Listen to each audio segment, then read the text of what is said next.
Have you ever wondered what made a young man barely 23 years old dare to challenge the greatest empire in the world at the time? Was it the desire for glory, loyalty to his father, or something deeper, a whisper of fate? From the Aegean coast to the banks of the Indus River, from fierce battles to silent moments filled with melancholy, Alexander left his mark in places no one ever imagined. Join me as we embark on this incredible journey. From the first battle of Granicus to his final breaths in Babylon, to uncover what transformed a young king into an immortal legend, and whether the price paid for such boundless dreams was truly worth it. The article below has been compiled from many sources. If there are any mistakes, or if you know any interesting information, feel free to leave a comment so I can learn as well. Now, let's begin the article. Granicus, the fiery river that started the legend. On the other side of the Granicus River, a cold and fast-flowing tributary, the Persian army had set its trap, their shining armor, war horses stamping, and flags fluttering in the wind. Alexander did not wait. While his generals debated the right moment to cross the river, whether to wait for nightfall or for the enemy to be caught off guard, he spurred his horse into the water without hesitation. No turning back. His elite cavalry followed, their hooves churning the water into a foamy frenzy like a tidal wave. Spears sliced through the air, the sound of steel clashing echoed across the riverbanks. The battle erupted in the heart of the river and then spilled onto the sloping banks. Alexander led the charge, surrounded and nearly losing his life to a Persian axe, had it not been for Clitus, who blocked the blow just in time. Everything unfolded like a storm, short, fierce, and destined. As the sun set over the battlefield, the bodies of the Persian soldiers littered the riverbanks. Key generals had fallen, and the cavalry fled. Covered in blood and mud, Alexander ordered the enemy's bodies to be buried with full honors, and he freed the Greek soldiers once forced to serve the Persians. Granicus wasn't the largest battle, but it was the first blow, the sword that opened the gates to Asia. From then on, the name Alexander began to whisper in the winds, from Asia Minor to the distant deserts beyond.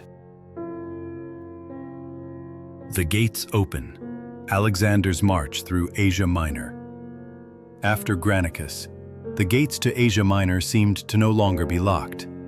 The city-states that had once bowed to the Persian Empire began to tremble. Not out of coercion, but because the name Alexander was echoing like a promise. Freedom, or at least a new order. Alexander didn't just march. He swept across the land like a fierce wind, both conquering and building. Cities like Sardis, Miletus, Halicarnassus slowly fell into his hands. But not every place opened its gates willingly. Some resisted, some revolted, and each time, the Macedonian sword was stained with blood. Yet amidst the flames of war, Alexander demonstrated something far beyond mere power. He retained local governments, respected native religions, and sometimes even wrote letters urging the Greek city-states to rise against their eastern oppressors. Asia Minor gradually changed. It was no longer Persian territory, but it wasn't quite Greek either. It became an intermediary stage, a place where an old empire was fading, and the name Alexander became ever more pronounced. The fateful Crossroads, the Battle of Issus. In the fall of 333 BC, the wind from the Cilician mountains swept down into the narrow valleys, where the Panaris River wound its way between rocky banks. Alexander, marching along the coast, had no idea that a great storm awaited him at the crossroads of fate. From the east, Darius III had left his capital, leading an enormous army, hundreds of thousands of soldiers, war elephants, cavalry, and attendants, as though carrying an entire empire. The situation shifted. Darius had cut off Alexander's supply route and forced him to turn back and face him. The two armies met at Issus, an enclosed plain between mountains and sea, where the overwhelming numbers of Persia could not fully deploy. In this setting, the disparity in forces became ambiguous. As usual, Alexander did not wait. He led his cavalry straight into the center, where Darius sat surrounded by a dense protective circle. The breakthrough turned into a whirlwind. It is said that Darius fled in the midst of battle, leaving behind his royal tent, chariots, and even his mother, wife, and children in the hands of the enemy. But Alexander did not behave like a typical conqueror. He treated Darius's family with rare respect. No chains, no humiliation. Was he sending a message? That this war was not just about land, but a contest between two worlds, one ancient and one rising. Hyphasis was Alexander's first victory over Darius, but it was also where he began to see the true face of the Persian Empire. From here, the path into the heart of the East opened up. Egypt to the south, Mesopotamia to the east, and Persepolis, the crown jewel of Darius, awaiting on the horizon. Golden light of the desert, the journey to Egypt. After Hyphasis, the gates of the east opened, but Alexander did not rush to the heart of the Persian Empire. Instead, he turned south, following the coastal route along the Levant, where the Phoenician city-states and the land of Judea remained under the control of governors loyal to Darius.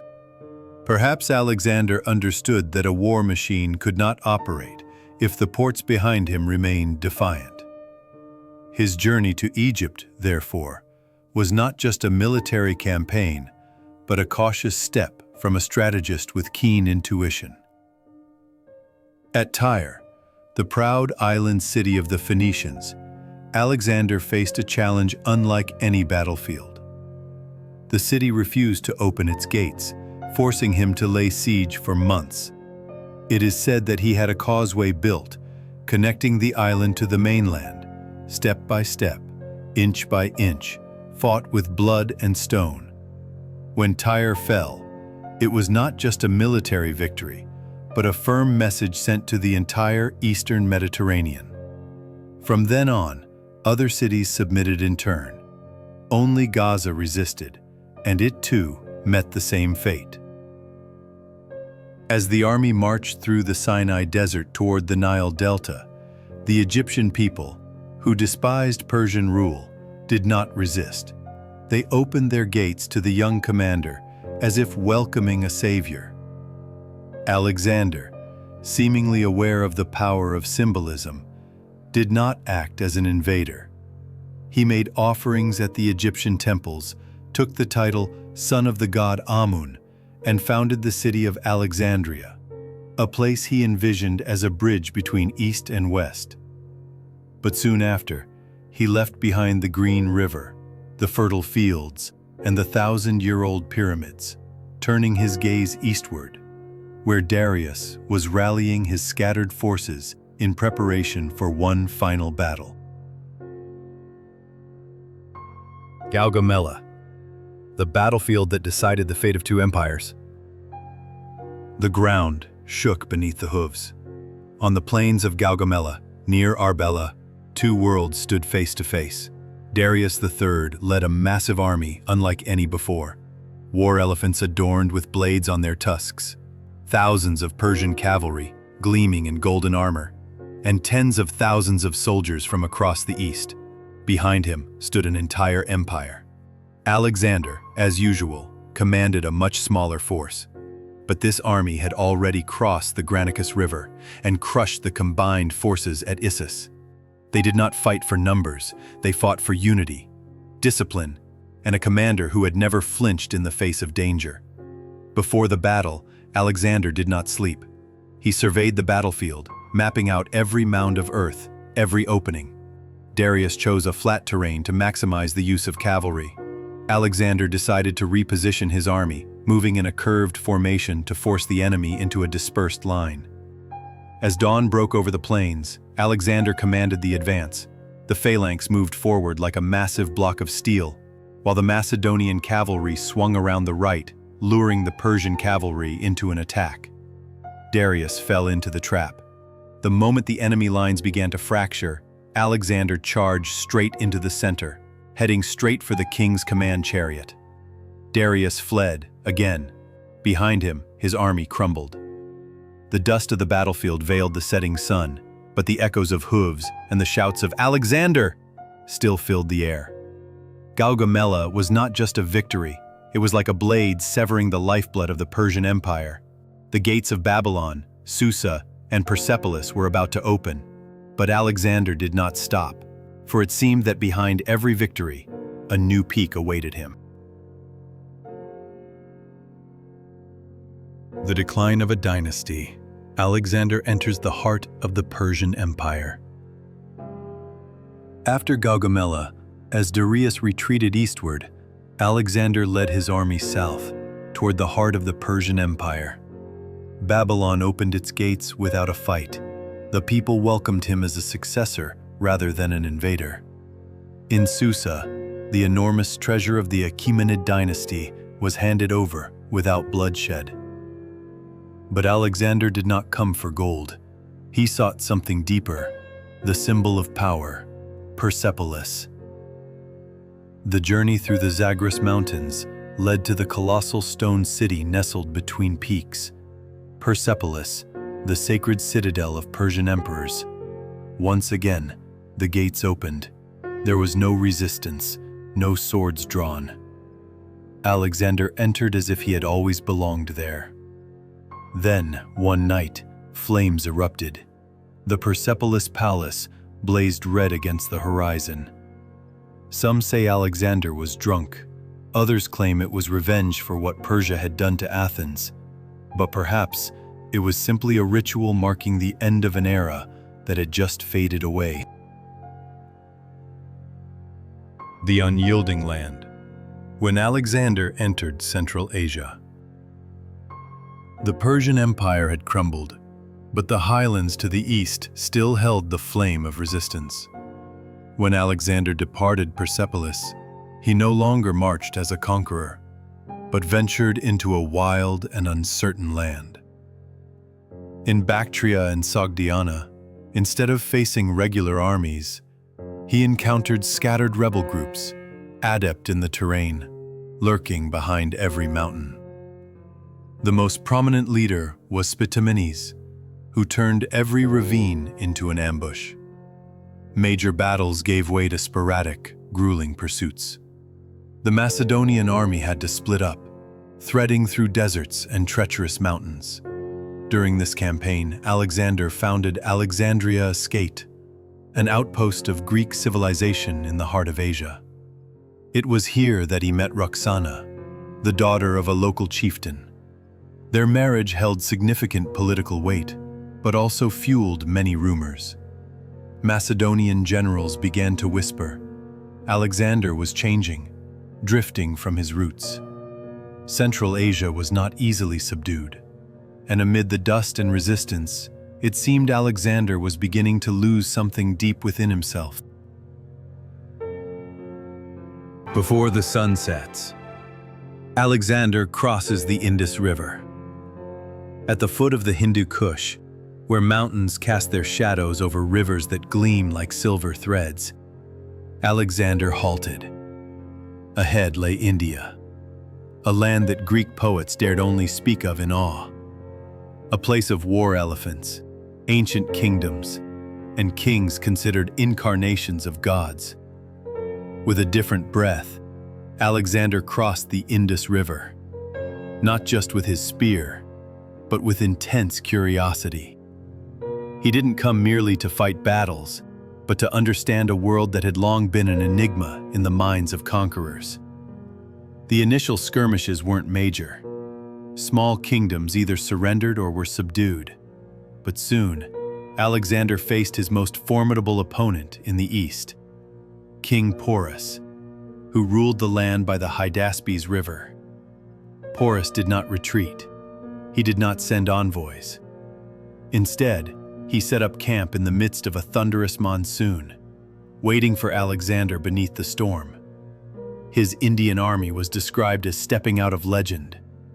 War elephants clad in armor, long spears like tree trunks, and infantry lines stretching across the riverbank. Alexander waited. Then, on a stormy night, he unexpectedly ordered his army to cross the river at a different ford. When dawn broke, the Macedonians appeared where no one expected them. The Battle of the Hyphasis erupted. Not just a clash of two armies, but a collision of two worlds. The rain turned the ground to mud. The elephants rampaged, throwing the lines into chaos. But Alexander did not retreat. He commanded the infantry to attack both flanks, separating the elephants from the defensive lines. When Porus was captured, it is said that he did not beg for mercy. He stood tall, as proud as his homeland. Alexander didn't kill Porus. Instead, he restored his rule, granting him a larger territory. Some saw this as an act of humanity. Others believed Alexander saw in Porus a reflection of himself, of resilience, of unyielding pride. But the Battle of the Hyphasis, despite being a victory, planted the seed of division. The exhausted and doubtful Macedonian army began to ask, "How much further do we go?" And that question, echoing like thunder on the Indian horizon, began to grow in Alexander's mind. Under the shadow of the Hyphasis River, when the steppes stopped, from Macedonia to the far reaches of the east, Alexander's army had crossed thousands of miles. But at the banks of the Hyphasis River, now part of Punjab, they stopped. Ahead lay the kingdom of Nanda, then Magadha, foreign lands and vast forces waiting. On paper, it could have been a victory, but to the soldiers, it was exhaustion, the unyielding longing for home. Alexander tried to persuade them. He promised glory, spoke of future conquests, but the camp fell silent. For the first time, the great conqueror could not push his army forward. He accepted it. At the banks of the Hyphasis, he built an altar, made sacrifices, and then ordered the retreat. The journey back was fraught with peril. Instead of returning the same way, he led his troops across the Gedrosian desert, a barren, deadly land. Many soldiers fell from thirst and exhaustion. When they reached the coast, there were no cheers, only sighs. Alexander had not only lost soldiers, but he had also lost the sense of invincibility. Yet the story was far from over. For this journey was not just about the miles traveled, but about the shadows of dreams that remained unfinished. Babylon, the final curtain. After years of conquest, Alexander returned to Babylon, the heart of the empire he had built. This city, a crossroads of east and west, meant more than just a capital. It was the realization of his dream of human harmony. Here, Alexander laid out new plans, expanding into Arabia, forming an expeditionary force and reorganizing the administration.